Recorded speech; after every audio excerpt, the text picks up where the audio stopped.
जरा सोचो, एक दिन तुम उठो और अचानक तुम्हें पता चले कि दुनिया में 100 साल बीत चुके हैं। हमारी आज की कहानी भी कुछ ऐसी ही है जो मैं आपको सुनाने जा रही हूँ। आज की कहानी के शुरू में हम हर्षल और सैरा नाम के एक जवान यहूदी जोड़े को देखते हैं जो यूरोप से अपनी जान बचाकर साल 1919 में अमेरिका भाग आए थे। इन दोनों की ये दिली तमन्ना थी कि वो खुद की कब्र खरीदने लायक पैसे जोड़ सके। हर्षल अचार की फैक्ट्री में नौकरी करने लगा जहाँ इसे 10 चूहे मारने पर 1 सेंट मिलता था। इन दोनों ने दिन रात मेहनत की और आखिरकार साथ साथ 2 कब्र खरीद ली ताकि वो दोनों मरने के बाद भी एक साथ रह सके। जल्द ही सारा प्रेग्नेंट हो गई, पर फिर एक दिन इनकी जिंदगी हमेशा के लिए बदल गई। इस दिन हर्षल गलती से अचार के डब्बे में गिर गया और इधर सरकार ने बढ़ती बीमारियों को देखकर फैक्ट्री को हमेशा के लिए बंद कर दिया। इन सभी डब्बों को ढक दिया गया और इसी तरह हर्षल अगले 100 साल के लिए इस डब्बे में कैद हो गया। धीरे धीरे वक्त गुजरता गया पर कोई भी इसे ढूंढने नहीं आया। आखिरकार 100 साल बाद 2 लड़के वहां पहुंचे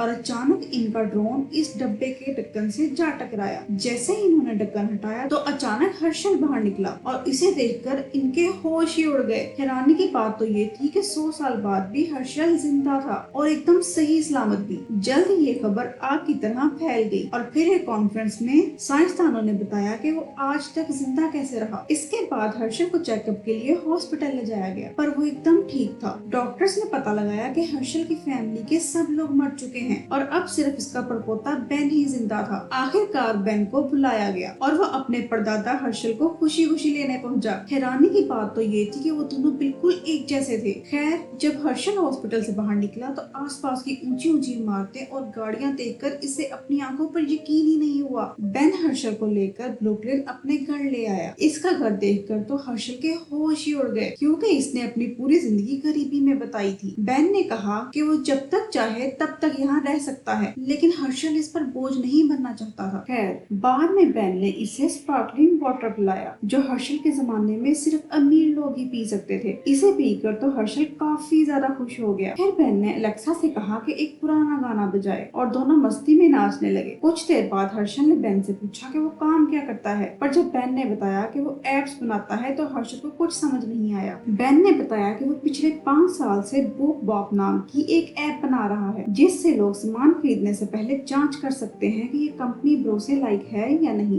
पर हर्षल ने देखा कि दीवारों पर तो इसकी फैमिली की कोई तस्वीर नहीं थी, तो बेन अपने कमरे से एक एल्बम ले आया। जब हर्षल ने सारा की तस्वीर देखी तो इसकी आंखें भर आईं। फिर इसने बेन से अपने माँ बाप यानी अपने पोते और बहू के बारे में पूछा, पर बेन ने भारी दिल से बताया कि वो एक एक्सीडेंट में मारे गए। फिर अगले दिन वो दोनों अपनी फैमिली वालों की कब्र पर गए और सारा की कब्र की इतनी बुरी हालत देखकर हर्षल वही रोने लगा। तभी इसने देखा कि इसकी कब्र के ऊपर रूसी शराब के पोस्टर लगाए जा रहे थे। इसे देखकर हर्षल को उन्हीं रूसी फौजियों की याद आ गई जिनसे बचकर वो अमेरिका आए थे। इसके बाद हर्षल ने गुस्से में इन लोगों से पोस्टर हटाने को कहा, लेकिन जब वो नहीं माने तो हर्षल हाथापाई पर उतर आया। बेन ने इसे छुड़ाने की कोशिश की लेकिन वो खुद ही पिट गया और फिर इन दोनों को पुलिस ने गिरफ्तार कर लिया। आखिरकार बेन ने बहुत सारा पैसा देकर अपनी और हर्षल की बेल करवाई। फिर हर्षल ने बेन से कहा कि इसे अपने ऐप के लिए किसी इन्वेस्टर से पैसे मांगने चाहिए, लेकिन वहां जाते ही बेन का दिल टूट गया क्योंकि इसके गिरफ्तार होने की वजह से कोई भी इन्वेस्टर इसके ऐप में पैसा लगाने को तैयार ही नहीं था। बेन ने गुस्से में आकर इसका इल्जाम हर्षल पर लगाया, पर हर्षल तो चाहता था कि बेन ये ऐप वैप बनाना छोड़कर इसके साथ अचार का बिजनेस शुरू करे। इससे बेन को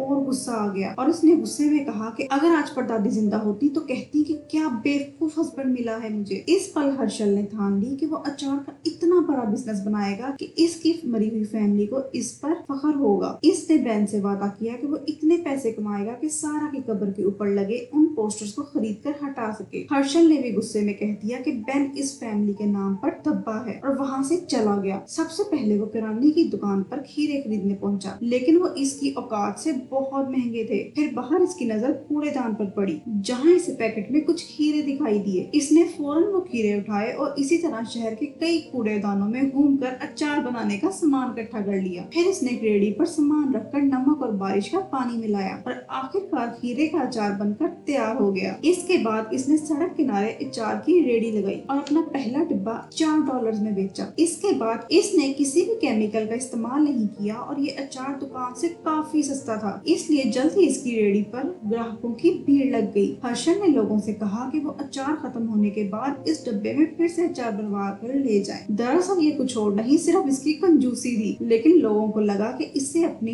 नेचर की बहुत ज्यादा फिक्र है। देखते ही देखते लोगों ने इसके बिजनेस के बारे में सोशल मीडिया पर डालना शुरू कर दिया और जल्द ही इसके इतने ज्यादा कस्टमर बढ़ गए कि इसने सोचा ही नहीं था। इधर बैन अपनी ऐप के काम में आगे नहीं बढ़ पा रहा था और जब इसे हर्षल के नए बिजनेस की खबर मिली तो वो जल उठा। एक दिन इसने हेल्थ डिपार्टमेंट में फोन करके शिकायत कर दी कि हर्षल अपना अचार कूड़ेदान से उठाए सामान से बनाता है। फिर अगले ही दिन हेल्थ डिपार्टमेंट ने इसकी रेडी बंद कर दी और इसे $12,000 का जुर्माना भरना पड़ा। अब इसके पास कुछ नहीं बचा था, पर तभी इसके 2 कस्टमर्स ने इसको सलाह दी कि इसे कुछ इंटर्न्स काम पर रख लेने चाहिए, इन्हें पैसे भी नहीं देने पड़ेंगे और काम भी हो जाएगा। इससे हर्षल की उम्मीद फिर से जाग उठी। हालांकि इसे लग रहा था कि ये तो गुलामी जैसा काम हो गया कि काम भी पूरा ले रहे हैं और पैसे भी नहीं मिल रहे हैं, लेकिन फिर भी बिजनेस चलाने के चक्कर में इसने कुछ इंटर्न्स को काम पर रख लिया। जल्द ही वो हेल्थ डिपार्टमेंट के रूल्स के मुताबिक अचार बनाने लगा और हेल्थ डिपार्टमेंट ने इसके बिजनेस को हरी झंडी दे दी। फिर अपने इंटर्न्स की मदद से हर्षल ने अपना बिजनेस फिर से खड़ा किया और आखिरकार इसके पास पोस्टर खरीदने लायक पैसे इकट्ठे हो गए। इधर बैन को पता चला कि जिस इन्वेस्टर के पास वो गया था अब वो हर्षल के बिजनेस में पैसा डालना चाहते हैं। तभी हर्षल वो पोस्टर लेकर अपनी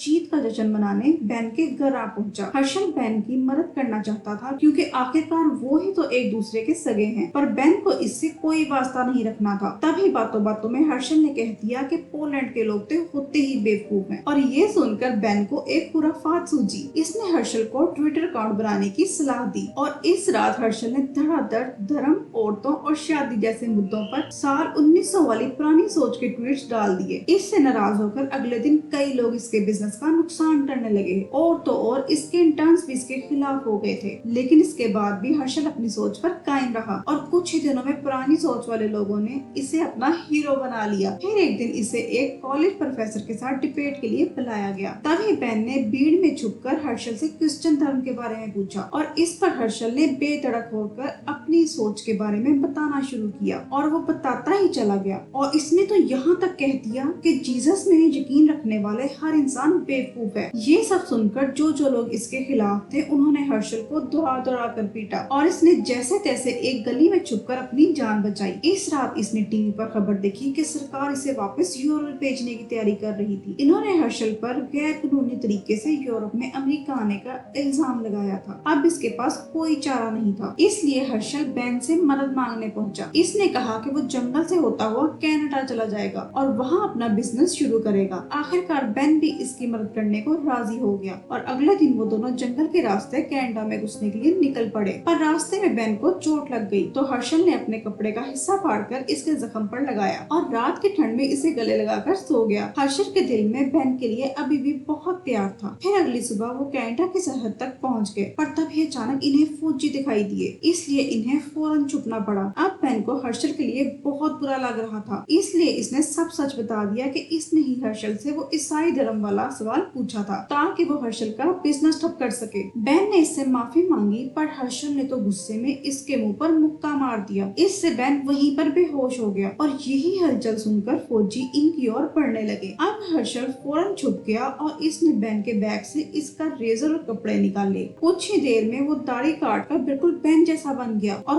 फौजियों को चकमा देकर निकल गया। इधर जब फौजियों को बैन मिला तो उन्होंने इसे हर्षल समझकर गिरफ्तार कर लिया। इसके बाद बैन पर मुकदमा चलाया गया, पर बैन की कहानी पर तो किसी को यकीन ही नहीं था। आखिरकार असली हर्षल की जगह इसे ही वापस यूरोप गांव में छोड़ दिया गया। यहाँ बैन बिल्कुल अकेला पड़ गया क्योंकि कोई भी अंग्रेजी नहीं बोलता था। आखिरकार वो चलते चलते यहूदियों के मंदिर में आ पहुंचा। वहीं दूसरी ओर हर्षल को अपने पड़पोते के लिए बहुत बुरा लग रहा था। वो बैन के घर गया और वहाँ रखी पुरानी तस्वीरों को देखने लगा। तभी अचानक इसे एक ड्राइंग मिली जो बैन ने बचपन में बनाई थी। बैन ने अपने माँ बाप को बूप और बॉब का नाम दिया था। तब जाकर हर्षल को एहसास हुआ कि बैन अपने माँ बाप के नाम पर ही वो ऐप बना रहा था। इसे समझ आया कि वो इनसे कितना प्यार करता है और हर्षल बिना बात ही इसे अपनी फैमिली पर धब्बा समझता रहा। अब इसने खुद यूरोप जाकर बैन को वापस लाने का फैसला किया। इधर मंदिर में लोगों ने बैन को अपनी मरी हुई फैमिली के बारे में कुछ बोलने को कहा, जिससे बैन काफी काफी दुखी हो गया, पर तभी हर्षल वहाँ आ पहुँचा और इसने बेन से दिल से माफी मांगी। इसने कहा कि बेन के माँ बाप को जरूर इस पर नाज होगा। आखिरकार बेन मान गया और वो दोनों एक तालाब पर घूमने गए, जहाँ हर्षल और सारा 100 साल पहले जाया करते थे। यहाँ इन दोनों ने मिलकर फिर से अचार का बिजनेस खोलने का फैसला किया और बेन ने बिजनेस के लिए वेबसाइट बनाने की जिम्मेदारी उठाई। आखिरकार वो दोनों ब्रुकलिन लौट आए और सारा की कब्र पर फूल चढ़ाए। अगर वीडियो पसंद आई हो तो वीडियो को लाइक करें और चैनल को सब्सक्राइब करें। मिलते हैं अगली वीडियो में।